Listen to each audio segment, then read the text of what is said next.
ენერგოპროექტებზე პირდაპირი კონტრაქტებით სარგებლობის ვადა 28 თებერვალს ამოიწურა. ეკონომიკის სამინისტროში პირდაპირი მოლაპარაკების გზით კონტრაქტის მსურველთა ჯამში 435 განაცხადია შესული. საიდანაც როგორც უწყებაში განმარტავენ 61 ქარის, 241 მზის და 133 ჰიდროელექტროსადგურის პროექტია განსახილველი. ლევან დავითაშვილის უწყებაში კონკრეტულ რიცხვს რა მოცულობის პროექტებზეა ბიზნესის მხრიდან განაცხადები გაკეთებული, ჯერ არ აკონკრეტებენ. წინასწარი მონაცემებით, რომელიც მცირე და საშუალო ჰესების ასოციაციის დახმარებით გახდა BMG-ისთვის ხელმისაწვდომი, უწყებაში განაცხადი 6000 მეგავატის სიმძლავრის პროექტებზე შევიდა. განახლებადი ენერგიის განვითარების ასოციაციის აღმასრულებელი დირექტორი კერძო სექტორისგან გამოხატულ ინტერესს პოზიტიურად აფასებს. მაია მელიქიძე განმარტავს, რომ ინვესტორების ნაწილმა მიმზიდველი ტარიფების გამო ინვესტიციები მზის სადგურებისკენ მიმართეს. ამ ეტაპისთვის განაცხადების რაოდენობა იმაზე მეტია ჩვენი ინფორმაციით, ვიდრე იყო განსაზღვრული სამინისტროს მიერ ის დარჩენილი სიმძლავრეების ათვისების შესაძლებლობა. ბუნებრივია, ახლა სამინისტრო დაიწყებს ამ განაცხადების განხილვას. განაცხადების რაოდენობა გაცილებით უფრო მეტი იყო მზის მიმართულებით.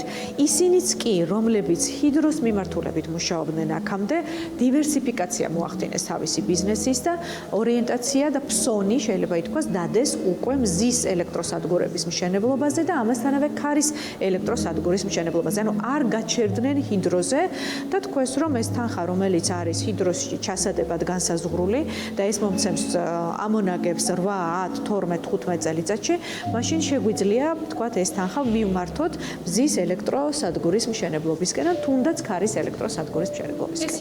ჰიდროელექტროსადგურებისთვის მეორე სიმძლავრის აუქციონში დადგენილი ტარიფის სიმცირეზე საუბრობს მცირე და საშუალო ჰესების ასოციაციის თავმჯდომარე. გიორგი მარგებაძის თქმით, 6,5 ცენტად პროექტები შეიძლება ვერ განხორციელდეს, რამაც ჰიდროელექტროსადგურების ინვესტორების მხრიდან მისი ინფორმაციით პოტენციური აქტივობა შეამცირა. მარგებაძე თვლის, რომ ჰიდროელექტროსადგურებისთვის მესამე CFD აუქციონის ჩატარება აუცილებელია. ჰიდროს ნაწილში ვთვლი, რომ ის ტარიფი, რომელიც მეორე აუქციონი დაждდა, არის ძალიან დაბალი. ძალიან დაბალი, იმიტომ რომ ხედავთ, რომ იმდენი ასე ვთქვათ, გაძვირებული სამუშაოები, თვითონ ინტელექტუალური ნაწილი ძალიან ბევრ კომპონენტს შეიცავს, თვითონ ჰიდროენერგეტიკის მშენებლობა, ხო, როგორც იქ აქვს მიწის სამუშაოები, ბეტონის სამუშაოები, ლითონის სამუშაოები, ტურბინა აგრეგატები ევროპაში ძალიან გაძვირდა. ძალიან დაბალი ტარიფი არის. შესაბამისად, გამოჩნდა, ნახეთ, რომ აქტიურობა იმხელა არ იყო ჰიდროზე, ნამხელაც იყო ქარზე და მზეზე. შესაბამისად, ვფიქრობ, რომ აი მესამე აუქციონი კარგი იქნებოდა ჰიდროს ნაწილში ჩატარდეს და ასე ვთქვათ, ის ადეკვატური ტარიფი დაждდეს, რომელიც იმსახურებს ზოგადად ჰიდროენერგეტიკა. მესამე CFD აუქციონის ჩატარების აუცილებლობას ვერ ხედავს გროსენერჯი ჯგუფის ფინანსური დირექტორი ირაკლი ტყებუჩავა. მისი შეფასებით, ჰიდროს პროექტების შემთხვევაში PPA კონტრაქტების ფარგლებში დადგენილი ტარიფის სიმცირის მიუხედავად ბიზნესი მაინც აქტიური იყო. მისი განცხადებით, ქვეყანაში არსებული პიკური რისკების დასაზღვევად მნიშვნელოვანი მარეგულირებელი ჰესების მშენებლობის წამახალისებელი მექანიზმების ამოქმედებაა.